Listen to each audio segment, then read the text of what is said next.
played back. Okay, so welcome to the webinar session today on sharing innovative approaches and overcoming barriers in delivering 16 to 19 study programme principles. And this particular webinar is as a result of a project which is part of a suite of DFE funded projects. Projects supporting the implementation of the study programme. Our particular focus has been and is on real and realistic work experience. So the project is funded and commissioned by the Department for Education and has been led by the Gazelle Group. My name's Wendy Wilkinson and I've been part of the research team putting together the project which you'll hear about today. So we're really looking at real and realistic work experience and what's happening on the ground in this project. So I'm just going to give you a little bit of background, and we're just going to start off with just a little bit of webinar protocol. You may have questions as we're going through the presentation. If you could keep those until the end, if you just write them down and keep those until the end of the presentation, that's much more helpful for the presenters, and then we can focus really on your questions. As you've seen, the webinar is being recorded, so we will be able to share that link with you and with the colleagues who haven't been able to access the webinar today, so it will get much wider dissemination. At the end of the presentation, we may be able to unmic you, or you can type in any questions that you have for the presenters or for other colleagues on the webinar session. And so you'll see at the top of the screen a little icon there with a hand up. You'll be able to press that, just click on that and then type in the chat facilities, and it's good that we've seen you already using those chat facilities on the bottom right hand side. Also, if there's any technical issues that crop up as we're going through the webinar, then just key in a message and Rifat it will be able to pick that up and help you overcome them. Okay, so the agenda for today, then, we've got up until 3 o'clock, so we've got an hour's session, and I'm just going to talk through with you a little bit about the background to the project. It is a small research team that we've been working with on this, and it's involved visits to 14 different partner organisations earlier in the year. And the culmination of that research has been pulled together in a report and case studies and blog and website. You've got the link there. We will be sharing these slides with you, and they will be on the website. So we'll provide that link for you at the end of the session, so that you can go and hear more about the work that's been done on this project. But we're very grateful to 3 partners in really sharing the learning a lot more, and they've offered to share with you through a webinar session their experiences in terms of providing that real and realistic work experience. So today we're very pleased to have Barking and Dagenham College, and with our 2 other events, we've got Farnborough Sixth Form College and Highbury College. So we've got a presentation session, and then we're going to have a time for questions at the end, when it's your turn to ask some questions. So just a little bit of background to the project. The DFE gave us some project focus for our research, and it wasn't, when it was work experience, it wasn't about what we provide for the vocational programs in particular. It was more around, what are the challenge areas for providers in terms of delivering real and realistic work experience. And these were the areas that they identified that they wanted us to look much more closely at. So work experience for students following academic programs at level 3. And we were very grateful to have three sixth form colleges who we've worked with. And seen some amazing results in terms of how they've turned themselves around as organisations and are working with employers on provision for their students. We've been working with providers who are addressing this real issue around, for some subject areas, there's skill gaps and very few work experience opportunities. Some providers are based in deprived and rural areas, and again, that has throws up lots of access in terms of choice of employers for their young people. And we've seen innovative solutions that are addressing that, making use of employers' limited time. Again, all sorts of solutions involving professional mentoring and students taking over organisations to give them real work experience. And finally, the working with employers to create real world assignments and lots of really good project based learning taking place. Again, more of this you'll hear about as you go through the series of webinars, and also go to that website for more information. These are our project partners, and there are 14 partners up and down the length and the breadth of the country. As I say, quite varied in terms of their geographic area and the nature of the students and provision that they have. We've had a case study from each of those partners, which I think you'll find very interesting to read.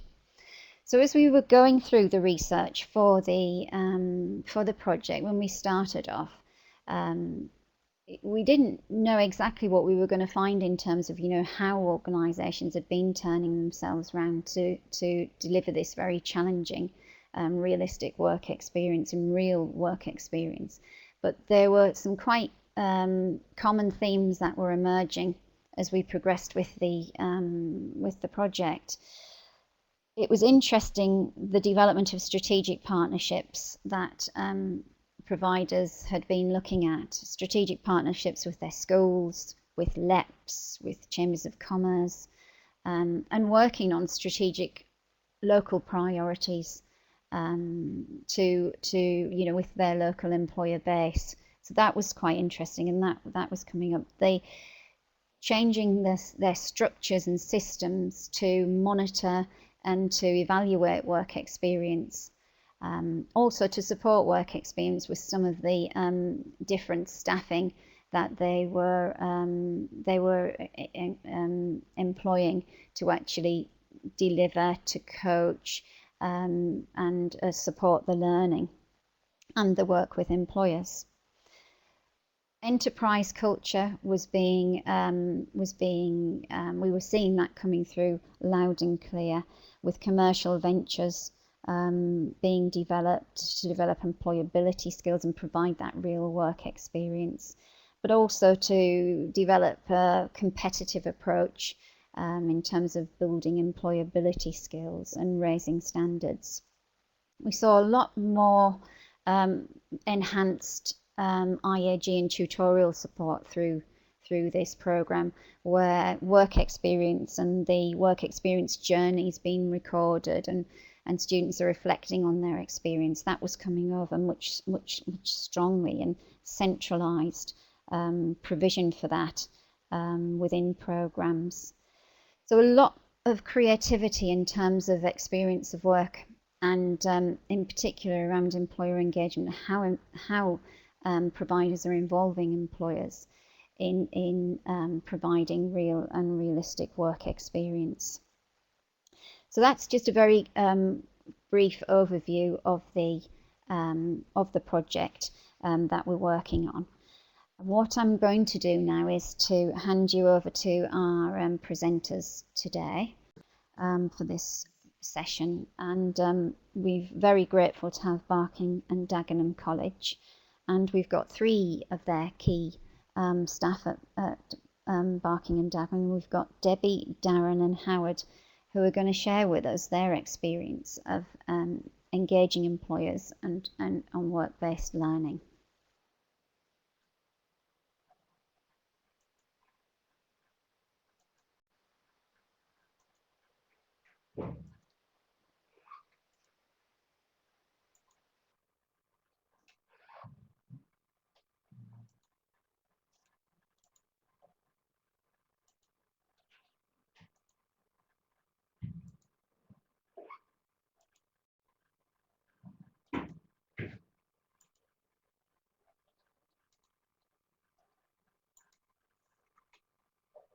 Did you unmute us? Yeah. Good afternoon, everyone. I'm Debbie Wren. I'm from Barking Dagenham College. Thanks for that introduction, Wendy. So basically, I just want to ask my two colleagues, Darren and Howard, to introduce themselves. Good afternoon. My name is Darren Avery. I'm the head of apprenticeships and traineeships here at Barking and Dagenham College. Good afternoon. Good afternoon, all. My name is Howard Jeffrey. I'm the manager of Entrepreneurial Pod, which means pitch on demand. Look forward to talking to you through the afternoon. Okay, so my responsibilities at the college is for work experience. I'm the work experience coordinator, and I'm also a STEM ambassador, and I get involved in basically skills shows and skills competitions. So I just want to sort of give you a bit of background to Barking and Dagenham College. We've been around for over 50 years. We are the winners of 3 TES FE awards, and we recently were also awarded the Annual Society NACU Awards 2015 for the Enterprising College of the Year. And one of our employees, the young man in the middle of the picture there you see, is Adnan Mahmood, and he was just recently awarded the VQ Teacher of the Year. Okay, so what we had our Ofsted inspection in April 2013. I just want to share with you some of the things that Ofsted said about the college. So they said we were an outstanding, we gave outstanding support to all of our students. We had excellence in innovation and entrepreneurship, and we have outstanding leadership and management of the student experience. We are one of the Gazelle colleges, and that means we take a whole college approach to work experience or experience of work. And we're just going to basically take you through some of the menu items that we've got there. Okay?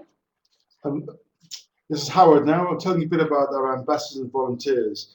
We recruit and train ambassadors. These are our students who get involved and support us in our key events throughout the year.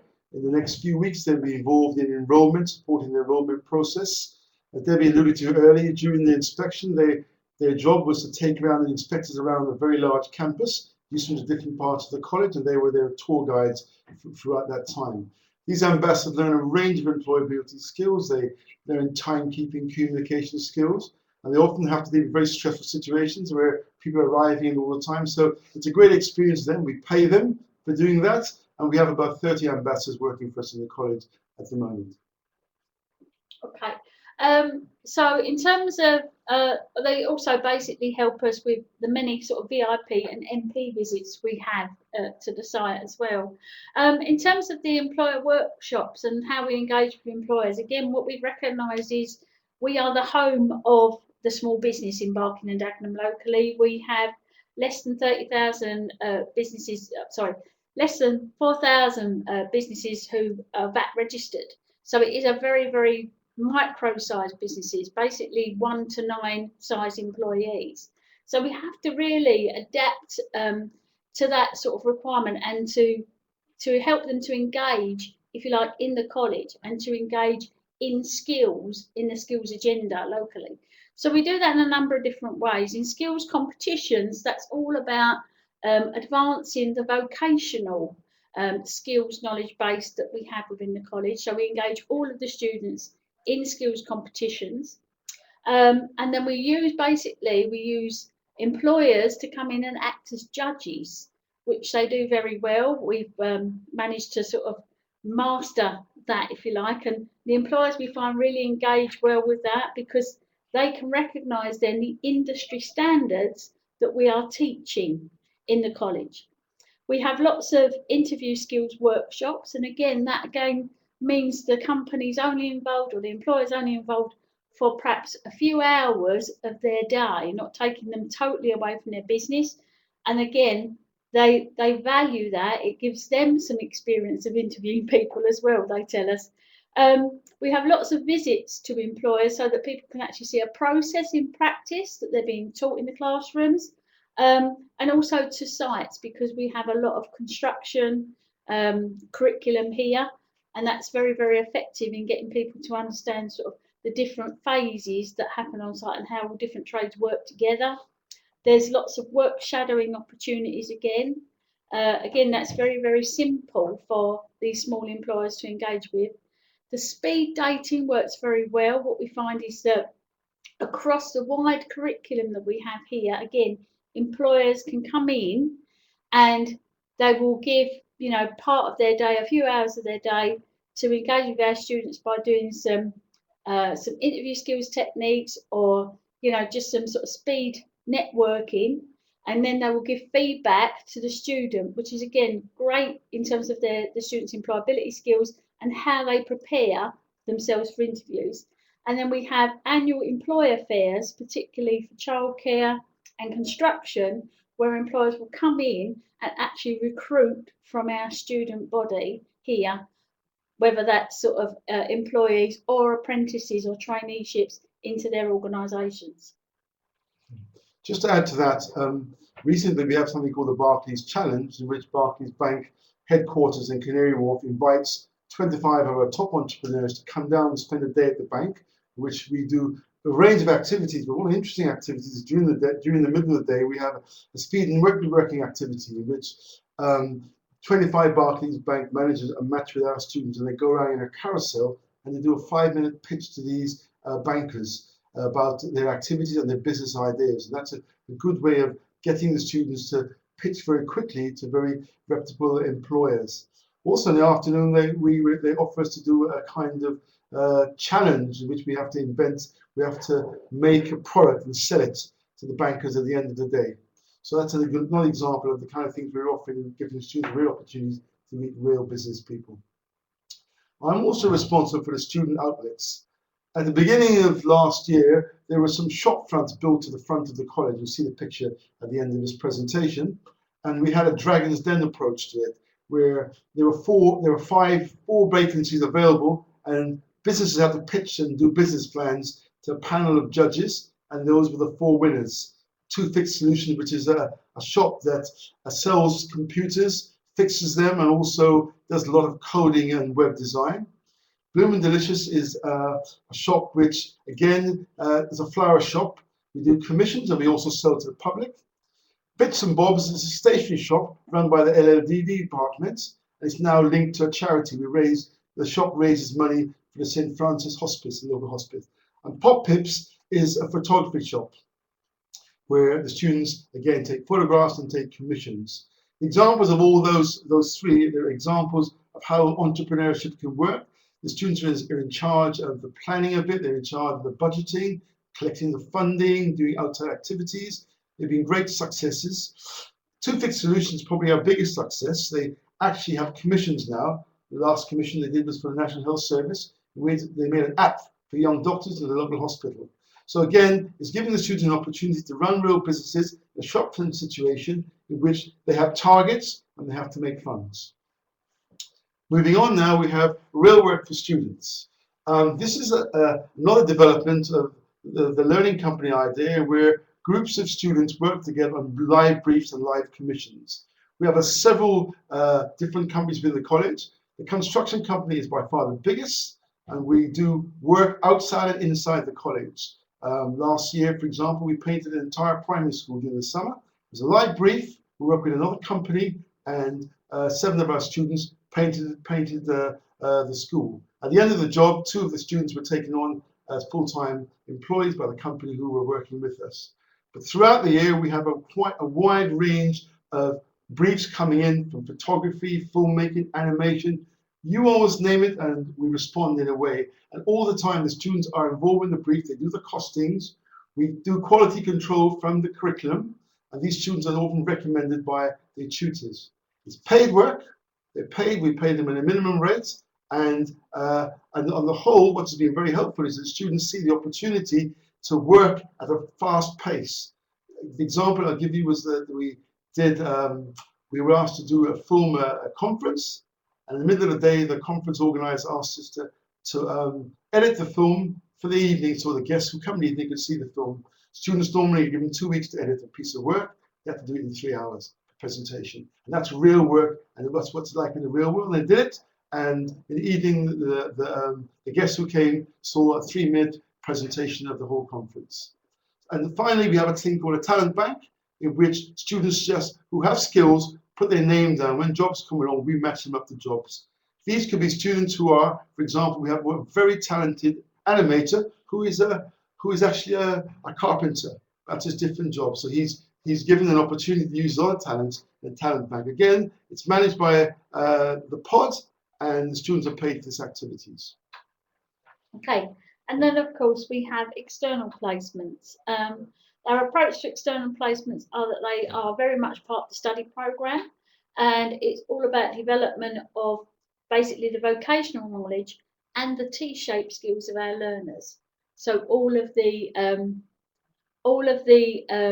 softer skills, if you like, that go with basically learning a vocational qualification. So what we're aiming for is a real rounded individual who's work ready. So all of the placements that we do is timetabled, it's planned, it's all embedded as part of the study program.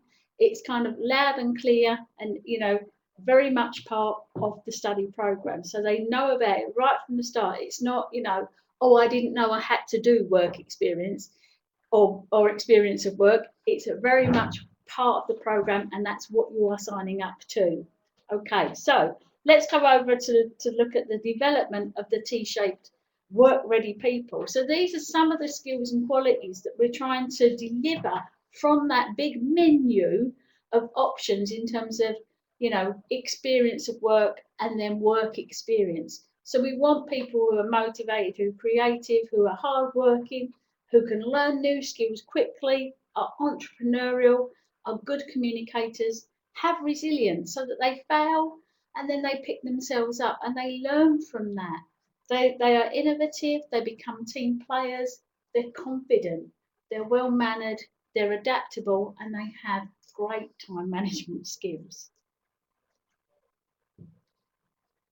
One of the ways that's worked really well for us is our involvement at the skills show. Last year in 2014, we delivered 4 Have a Go activities and 3 showcases. And we also had an exhibition stand. Now, some people might think, what's a London college doing going to the Birmingham NEC for the skills show? It's all about the development of those vocational and T-shaped skills for our learners. We had, you can see in the picture, you've got our forensic science showcase. Pleased to say we've just heard yesterday we'll be delivering that again, along with brickwork. But also our painting and decorators were there. And our painting and decorators, we took level 1 students. So they literally started with us at the beginning of September. They'd come along to the skills show, stayed in a hotel with us for 3 nights in Birmingham. And some of them, these guys have never stayed away from home before. So really good experience for them. They could see firsthand the competition and the level that they're expected to get to. Both of these young men took up that challenge. The guy in the background is Tyler, hanging the chevron wallpaper there. He's a level 1. We entered him for the regional heats of the painting and decorating senior competition. So that's a level 2 and 3 competition. He walked away with a silver medal on the 11th of June. That's an amazing achievement for him, but that's now led to an apprenticeship with one of our client companies, Roseville. So for that young man, you can see that how this experience has really helped him to develop and grow. So not just his vocational skills, but also his T-shaped skills. So we have golden threads that run through all of the areas of the curriculum. So we've got a dedicated Maths and English hub. We have the Gazelle Regional STEM Centre, the Science, Technology, Engineering and Maths. And then we have the pod, the Entrepreneurial Zone, so which is pitch on demand. So Howard, do you want to tell us a little bit more about that? Yes, the pod is built within the bowels of the college. It was designed in lovely kind of glass cages, and the pod in the corner, you see that the pod which we get our inspiration thinking from. This was all designed by a student. It's a hub. It gives an opportunity for students to come in and experiment, explore ideas, get support about developing different businesses. Last year, we got funding for 11 businesses, £94,000, And I'm happy to say 10 of the businesses are still running and prospering. And the pod was the supportive area where they came and got their ideas and got their business plans and everything else, which gave them the opportunity to run their businesses. You can see in the top of the corner some of our winners up there with Lord Young when he came in to visit. All the students up there are people who are running their own businesses as we speak now. So the pod is there, and we encourage students to come involved. We also were involved in competitions, and I think we were the winner of about 5 competitions last year, entrepreneurial competitions, including Edge, the Edge competition. But it's all based in the hub and the pod, and they can come in there and get their ideas and get support. But it's encouraged. It's also encouraging students to not run their own business, but just have entrepreneurial ideas and put them down and develop their business plans. Okay, so now over to Darren. Okay, so my role in the college is head of apprenticeships and traineeships. So here at Dagenham College, we're obviously a London college, and we follow the London LEP priorities, and that's very important to us as an organisation to ensure we are meeting those priorities. As a college, we deliver 860 apprenticeships annually. Now, of those apprenticeships, 110 have been in the higher level apprenticeships. And in terms of the overall numbers of 2,000 across the UK, we're very proud as a college to be delivering the higher level apprenticeships. Already the apprenticeships we're delivering at level 5, project management and HR, at level 4, the business admin and AAT, with more in development. Now, the apprenticeships were very much linked to our employee engagement as a company. As Debbie sort of said about developing the skills of our learners, so obviously they can progress into employment and onto apprenticeship is very much important to us as an organisation. In London, and Debbie talked about this earlier, 97% of business are SMEs, and they provide half the jobs. In Barking and Dagenham, we know that figure's a lot higher, with even more SMEs. So it's really important to us as a local college to address those needs in terms of working with businesses. In terms of us as an organisation, Barking and Dagenham College, we have been involved in a trailblazer and under the employer ownership skills pilot, and that was AutoRaise. And what we done with this was we worked with an employer and a group of employers to look at the apprenticeship frameworks that were there within this industry. And what we actually discovered is there was different apprenticeships available, but not one that combined all the skills that the employers needed. So we created our own framework for apprenticeships, and basically we launched that, and we just have our first cohort of learners that are just coming to an end with over 67 apprentices. Sorry, I'm going the wrong way. Yeah, you're right. 67 apprentices already trained in that area. Another thing we do as an organisation is something called Industry Speaks, BDC Listens. And this is where we really listen to what it is that our employers want, and not just about apprenticeships, but about everything in terms of what they want from their local college. So we invite in organisations from various industries. We've run very successful campaigns in construction, recently done an IT, Industry Speaks. So we listen to what it is that the industry wants. What do they want for the future? What sort of skills they're looking for? What sort of demands do they have? And we develop our programs and shape the skills of our students to really meet those industry demands. And we're finding more and more that it's not about the qualifications, it's about the skills that they want our students to have. And we very much as a college develop that through the T-shaped skills. And we constantly are reviewing the skills that our young people especially have when they leave the college, so that they do meet the industry standards. On the apprenticeship delivery, we recently started a new project management high-level apprenticeship. For this particular project management, we looked at a different delivery model in terms of using online, the blended approach, and we've developed a new framework within the project management that really is looking at the online learning, and that's something that's in development at the moment for that framework. And we've just launched a level 3 advanced apprenticeship in digital learning design, which is really leading, in terms of apprenticeship delivery, and more online and blended learning, really. As an organisation, a college, we have over 300 different employers that we work with. Obviously, we have some large, but many that are SMEs. And I'll just give you a feel of some of the different organisations that we work with as a college, not just for apprenticeships, but in terms of our delivery, in terms of getting them involved in some of the activities we do, sponsorship for us in various parts of the college as well, but lots of different organisations that we're involved with in different ways. So finally, just want to go through some of the student successes that we've had. So this is our winning Panentrepreneurship team who won a Pants to Poverty Gazelle competition last year, and the prize was to go off to India. Then there's obviously development of the app by the 2Fix group.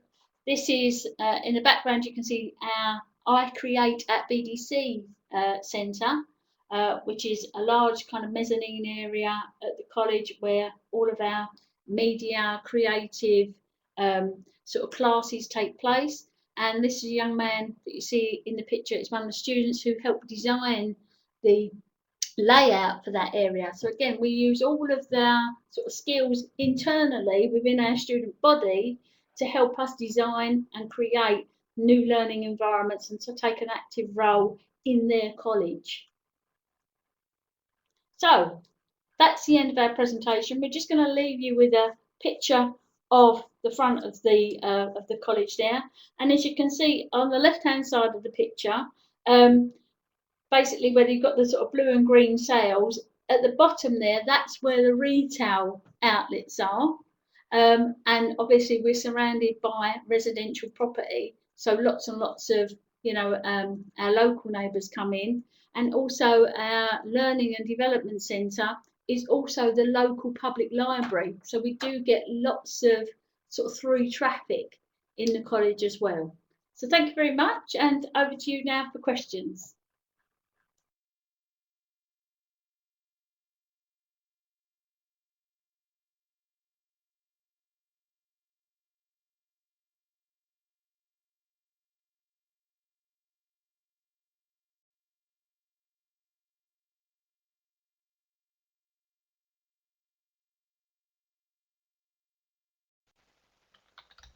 Hi there, hi there.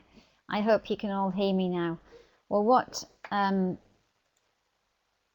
fantastic look that was at what you're doing at Barking and Dagenham. Thank you very much to the team there for sharing that with us.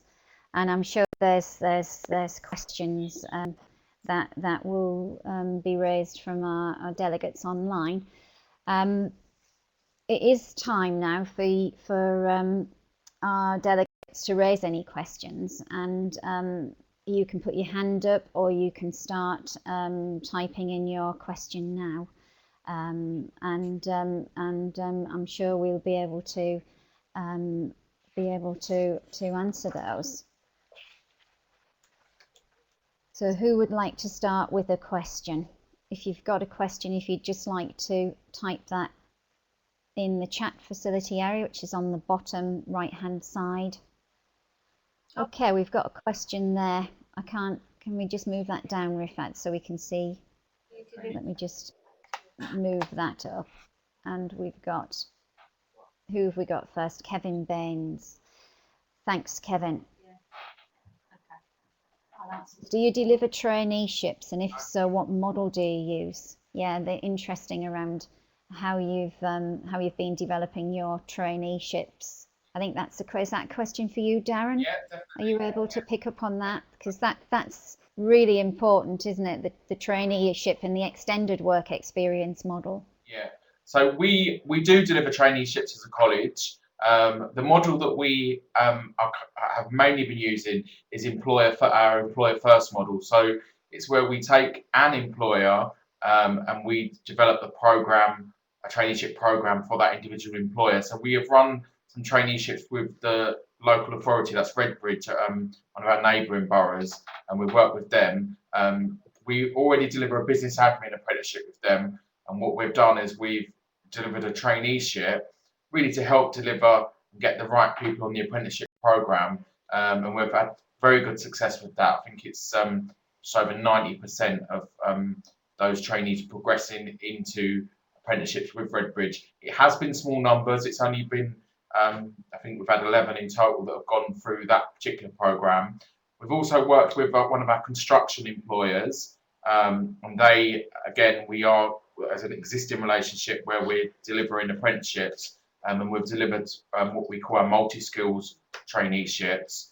The other one we've done is our LLDD traineeship, and that was in hospitality, and that was with a local employer, and that was more of a supportive traineeship where we put together a program to develop that. Now, those traineeships have all been employer first. What we have currently going on at the moment is what we're calling our generic traineeships. And this is where it's taking the young person first. So we've taken on a cohort of young people and we are developing their employability skills and their T-shaped skills. And then we're looking to move them off into employers to gain work experience and hopefully move into employment. This is something we're trialing at the moment as a college to see how successful that will be. Obviously, the ideal model for traineeships is to have the employer first, but as we probably all know, the employer opportunities are lower numbers, and obviously the traineeships, we're trying to grow that provision. So we hope to have a bit of a mixed bag next year, and be able to give you more of an update, throughout the year as we increase the numbers of traineeships. So yes, we are running it, and we're looking to increase that as we go on. Brilliant. Thank you. That's excellent, Darren. Next question is from Diane. Okay, it's just lost. It's just come off our screen. Can you go back, Darren? That's it. Okay, so where are we? We're just looking back. So Diane Evans asked, what time of the academic year do your students undertake work experience? Is it different times of year for different levels of learners? Yes, it is.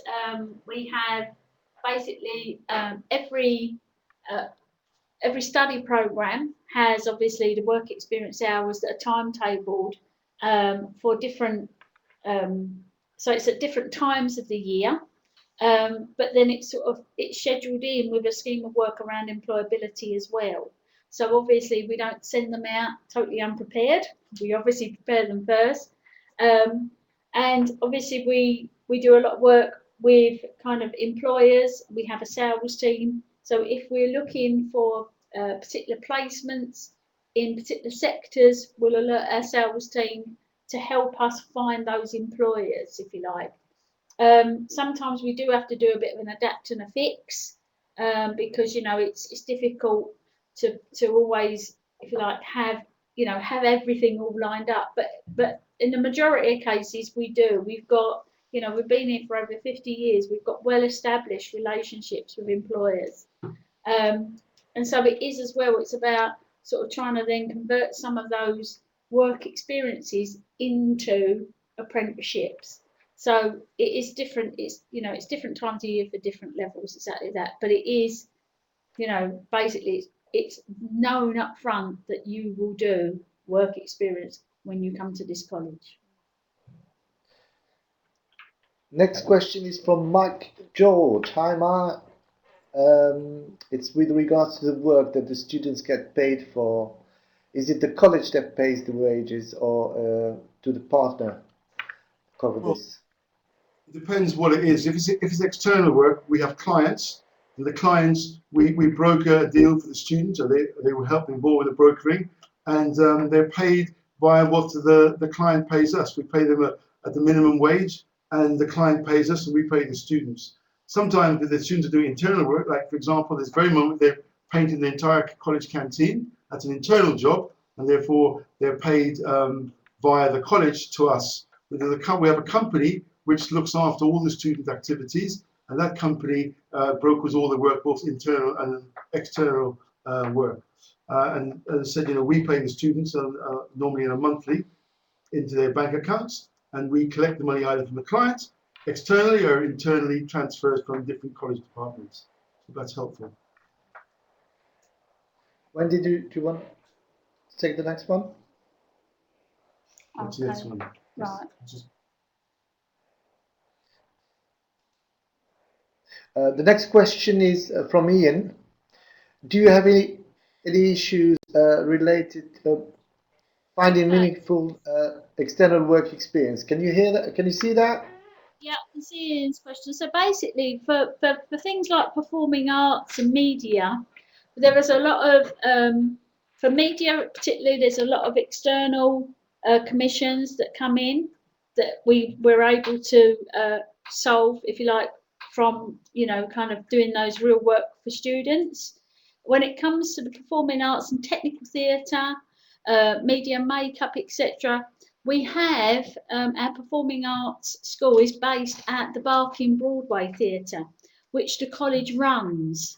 So basically, our students are actively involved in performances there at the theatre. So putting on, you know, shows for paying public, and that means as well that our sort of our media makeup students are also involved.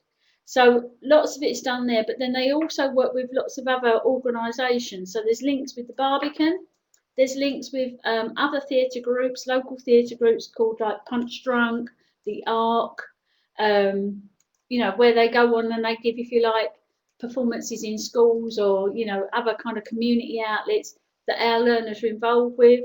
And then also, obviously, you get people come to the Broadway Theatre to see our students perform, other producers of other shows, and then they basically then, you know, obviously then want to take students on work experience for their sort of short-lived shows in other parts of London. So it's sort of, and again, it's something that we've been involved with for a number of years. So there's lots and lots of good links. A lot of our teaching staff are dual professionals as well, so they have links back into those industries.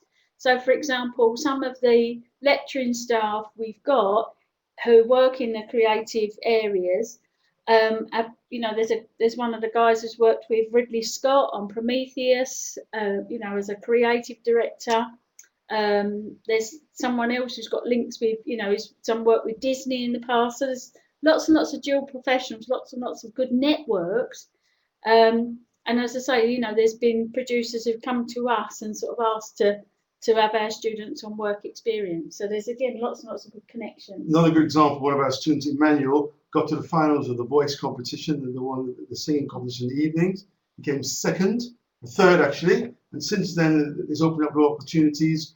We have a BBC Got Talent at the end of every term, every final end of the year, and we had talent scouts come down for the voice, and 4 students were selected from the present day of the evening to take part and audition for that competition. Also, Britain's Got Talent has been down recently and auditioned some of our students. So a lot of talent scouts are coming down to the Broadway Theatre to look at students, particularly in the singing area, and offer them opportunities to take part in these competitions. Okay, was there another question? Question from Diane around risk assessments. Okay, right. And any individualized student risk assessments linked to it. The question from Diane about the risk assessments, yeah. Basically, because some of them are low risk, if you like, and we might have, if you like, a work placement risk assessment already in place from an apprenticeship. Then we basically just do a check, and then in terms of who will undertake the risk assessment, basically everybody in the college should have risk assessment training. And then basically they write the risk assessment and it goes through to their line manager. If there's anything they're not sure about, they then take it up with our environmental and health and safety lead, if you like. So it basically is done by someone in the college who has risk assessment has been risk assessment trained. It's worth saying that we look at each individual on each individual case depending on the risk of the environment, the age of the individual, the student as well as the employer. It's not always necessarily a lengthy risk assessment form that we decide we need to do. Sometimes it's a conversation, or we need to check that they have insurance, which is normally our starting point with any work experience. And then obviously we then have to decide the next stage as to what we need to do as a college to ensure that the student is in a safe environment. But obviously, the emphasis is on some, particularly if they're a small business, it's about ensuring that they can engage in the process, that we're not policing them, we are supporting them as an organisation. So it is all about, using the right phrases and the right terminology. And it's not about somebody coming down and sort of wanting to poke around in their organisation. It's not about that. It's about supporting them to be a more sustainable and a safer organisation. So we're trying to approach it in that way.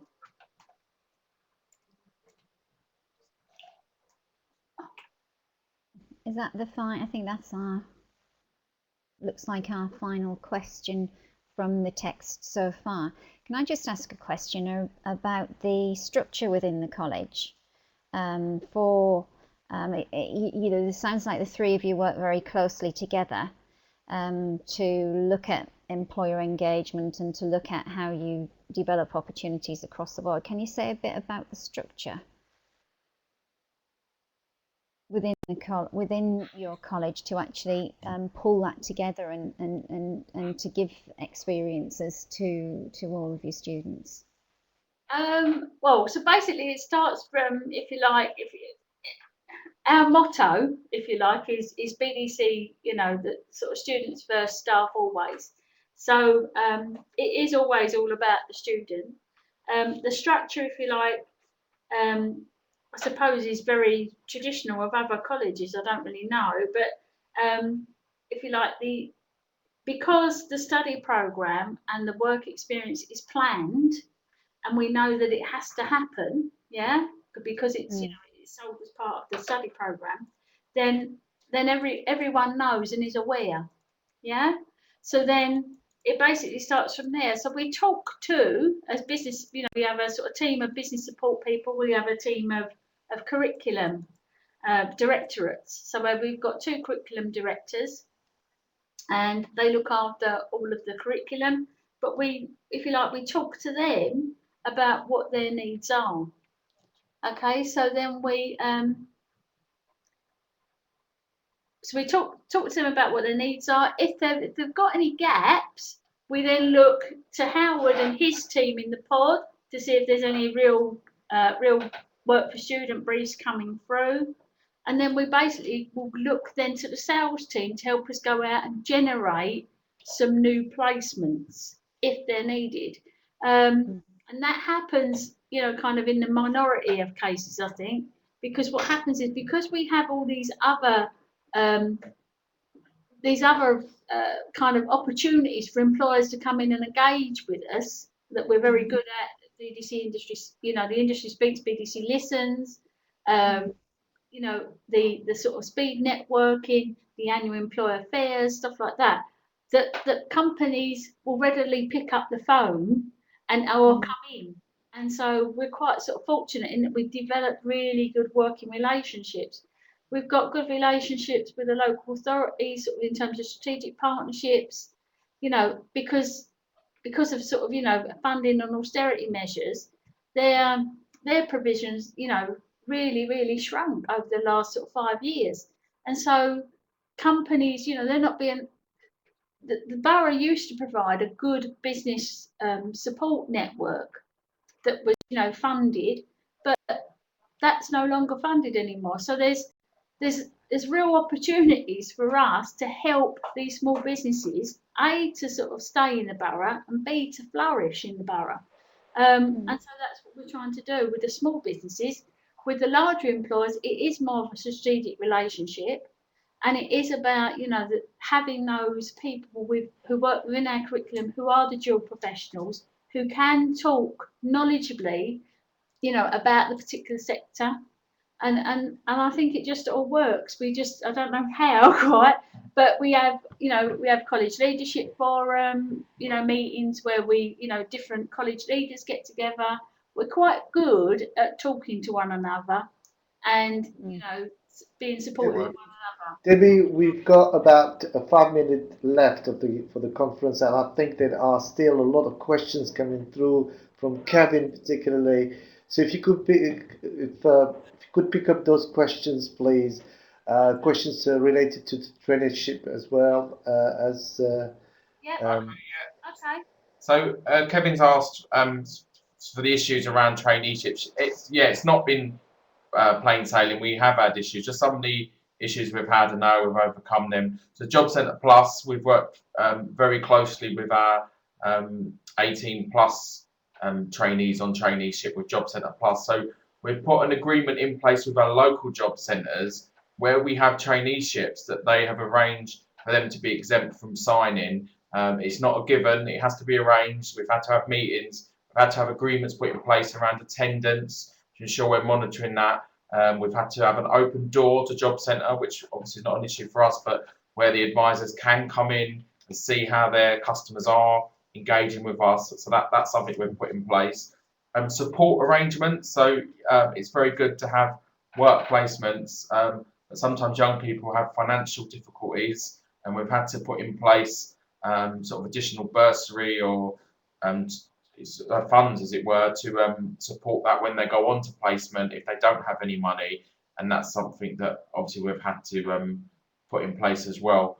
With our construction area, CS cards, we've had to obviously look at that because when we did the multi skills originally, the employer didn't require them to have CSCS because they wasn't working on sites.